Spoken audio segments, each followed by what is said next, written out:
Bakıda 39 yaşlı fotoqrafın meyidi dənizkənarı Milli Parkın sahilində sudan çıxarılıb. Əslən, Cəbrayıl rayonundan olan 1986-cı il təvəllüdlü Eltac Rasimoğlu Zeynalovun intihar etdiyi ehtimal edilir. Hazırda Səbail rayon prokurorluğunda araşdırma aparılır bununla bağlı. Zeynalovun əmisi oğlu Səbuhi Zeynalov məsələ ilə bağlı Müsavat.com-a danışıb. O bildirib ki, əmisi oğlu 2-ci qrup əlil imiş və 18 il imiş ki, şiddətli ağrılardan əziyyət çəkirmiş. Ağrıları onun psixologiyasını pozmuşdu, dözə bilmirdi. Uzun illər idi ki, müalicə alırdı, amma faydası olmurdu.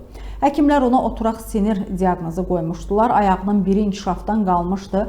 Yeriməkdə çətinlik çəkirdi. Son vaxtlar isə ağrıları şiddətlənmişdi. Zeynalov əmisi oğlunun valideynləri ilə birgə yaşadığını deyib, subay idi.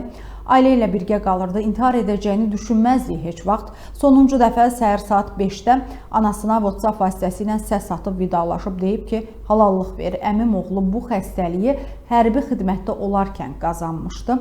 Həmin vaxt sudurq olmuşdu və komaya düşmüşdü. Elə o zamanlardan xəstəlik ayağında hiss olunmağa başlamışdı deyə bildirib.